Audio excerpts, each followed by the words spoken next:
In the previous video, we introduced the 5 rules for exponents. These 5 rules are commonly used in high-level math classes such as calculus. So we do want you to memorize these 5 formulas. It will save us time when we multiply and divide. But if ever you forget one of the formulas, you can still go back to the definition like we did here. But it's gonna save you much time if you can memorize those formulas. And also later at the end of the semester, in the middle of the semester, we will use these 5 formulas again for negative exponents and rational exponents. So we do want you to memorize the formulas by then.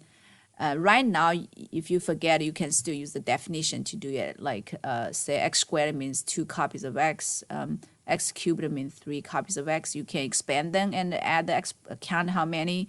But later on, when we talk about negative exponents or rational exponents, you won't be able to do it this way, and you will have to use the formulas, especially with the rational exponents. All right, so now we're going to look at some examples to see how we use these 5 rules to multiply what we call monomials. So when we say monomials, like for example, the first one in the parentheses is a monomial, the second one is a monomial. It means we only have one term. So we talked about the terminology term before, and in the term, we don't have a plus or minus, we only have a multiplication. So although there's a minus here, this is not a subtraction, it just means it's a negative number. So it's a negative number times x times y squared. So that's a monomial, and this is another monomial, and we multiply the 2 monomials. Okay, so let's see how we multiply them. Now, first of all, we're going to use the property of multiplication. One of the properties, it's called a commutative property. Notice if we follow the order of operations, please excuse my dear Aunt Sally, we won't be able to do anything because there's an exponent right here. In the parentheses, first of all, in the parentheses, there's nothing we can do. Negative 2/3 times x, we have to know what x is in order to multiply, or what y is. And x times y squared cannot be simplified any further either. Secondly, for the square, the exponents, y squared, we cannot simplify it any further, x cubed. So really, if we want to follow the order of operations, there's nothing we can simplify. And the next, for multiplication, we cannot really multiply anything with this format. So we have to use the property, commutative property of multiplication. So we can switch and continue to switch to put the numbers together, negative 2/3 times 1/4. So after we switch it twice, these 2 numbers will be together. And we can also keep switching x cubed, and then we can put x and x cubed together. And then we can keep switching and to get y squared and y together. Okay, this step may be skipped. You may skip this step if you know you can do this in your mind. So for the fractions, probably it's not so easy to do it in the mind. So you can write it down. And for that part, and maybe if you say I can do x times x cubed in my mind, you can do that.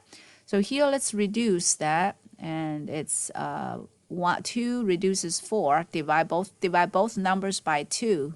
So we're gonna get 2 here. Again, if you have trouble seeing it, just write down divide by 2, divide by 2. So 2 divided by 2 is 1, 4 divided by 2 is 2. Now there's nothing else that can be reduced. We can multiply straight across. First of all, a negative number times a positive number, we still get negative. And top times top, 1. Bottom times bottom, 6. So that's the answer for multiplying the fraction. Now let's multiply x times x cubed. That's one of the formulas here we learned. It's the first one. When you have the same base b, so the base b raised to an exponent times the same base b raised to another exponent. And what we do is we keep the base b. keep b, and add the exponents. So we keep the base x, and we add the exponents. Notice that when you add exponents, for x, there's not an exponent there, but you need to remember x means x to the first. 1 means we know exponent, positive exponent, it means number of copies. So it means we have 1 copy of x, and which is true, x is 1 copy. So be very careful, don't think, so x is x to 0. That's not right. Actually, x to the 0 is equal to 1. And that's a definition, and that's something we need to memorize. So when you raise x to 0, usually x is not 0 if you want to raise x to 0. X to raised to 0 is equal to 1. 0 is sort of like means you don't have any copies of x. 0 copy of x, you will get a number which is 1. Okay, later we will see why there's an explanation why x0 is equal to 1. You can think of it as a definition also. So now here, even if there's not there's not an exponent here, you should remember there's an invisible 1 there, 1 copy of x.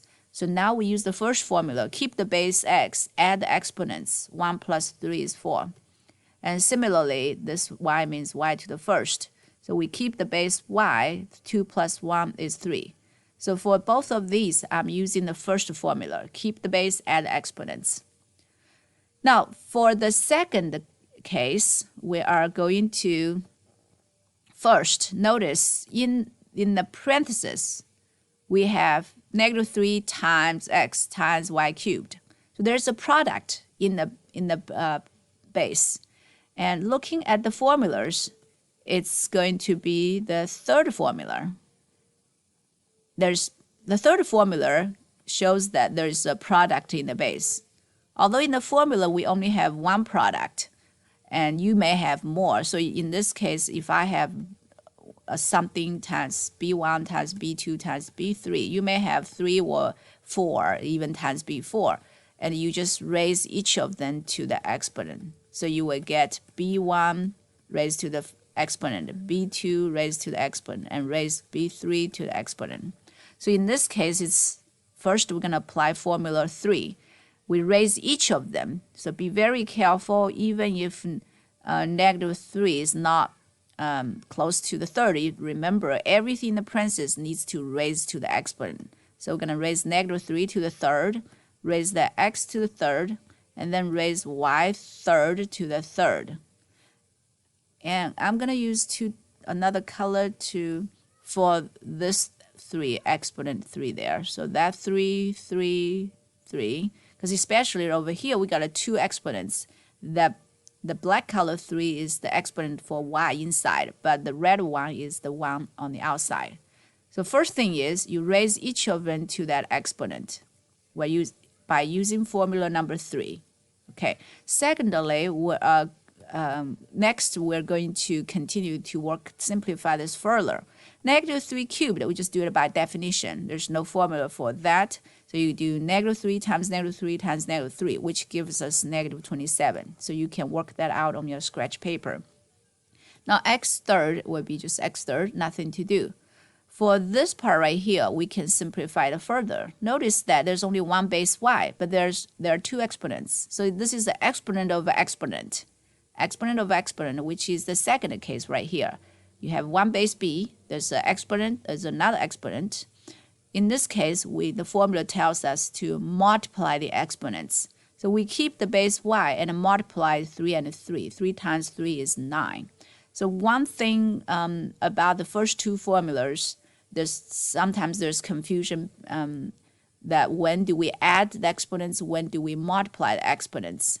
So a tip for you is when you have 2 exponents right next to each other, and you will multiply them. So this is the case we call exponent of exponent, or power of power.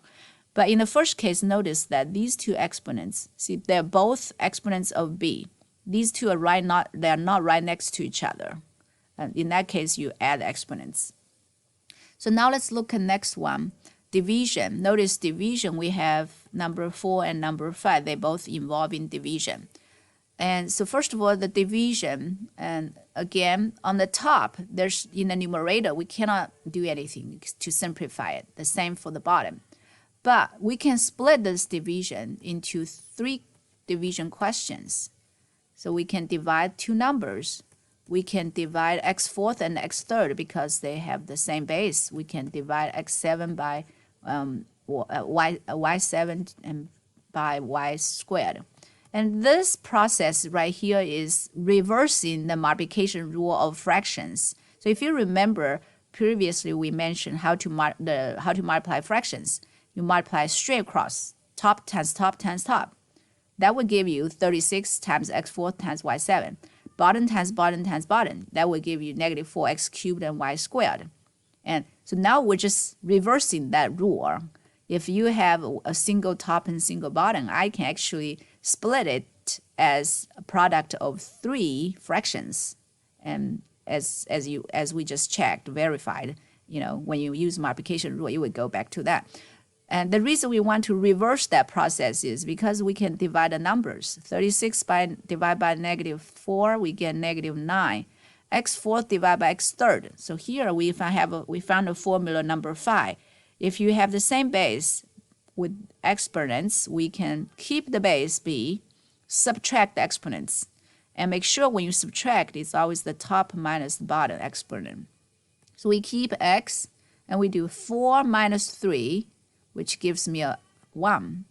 And the same thing here, I use the formula. I keep the base y, 7 minus 2, that gives me a 5. And usually, if the exponent is 1, we don't want you to write it. So we want you to get rid of that. So just put x, y to the 5th. I mean, it's not wrong to leave it that way, but usually we simplify the writing. So that's the final answer. Okay, the last question. And notice that for the last question, there are 2 ways to do, but one of the ways is going to be much quicker than the other. So some students may see that number 4, in the number 4, it says, okay, well, if you have a fraction, you can raise the top to that exponent and bottom to the exponent. So you can do that, say, okay, I'm going to raise this whole top to that third. And then, so this is going to show like negative 24, a squared, b, c fourth, and you raise that to the third. And to continue, you can use number 3, because it's product inside. You can raise negative 24 to the third, a squared to the third, b to the third, and c fourth to the third. But this is going to make the problem much more complicated. Because, for example, when you do negative 24 to the third, it's going to give you a huge number. So a big number, that's not something very easy to do. So we're actually going to follow the order of operations to work out what's in the parentheses first, instead of using those rules. When I look at what's in the parentheses, that something can be simplified further, just like the one we did. So I can split this into a few questions. I can divide negative 24 by negative 4. So this step may be skipped. So I just do it in my head to split into 4 problems. So I do negative 24 divided by negative 4, that gives me 6. A squared divided by a, that gives me a, because a squared divided by a, this a means a to the first. You keep the base a, and you do subtraction, 2 minus 1, that gives you 1, and that 1 can be omitted. So that's how we got an a there. Now when you divide b and b, you just cross them out, and they're gone. C fourth divided by c, that gives me c third. Again, don't forget there's a c first here. 4 minus 1 gives us 3. So now we can take the third power of this much simplified version instead of raise everything to the third. That's a lot of work there. So now I'm gonna raise 6 to the third, and raise a to the third, and raise c third to the third. All right, it's similar to this example. So this question is sort of like combining that second example and third example. So we're going to do 6 to the third, which is 216, a third keeping it. For c third to third, as we said before, and that's going to be the second formula when you have 2 exponents. So you are going to multiply 3 times 3, which is 9. So that's the final answer.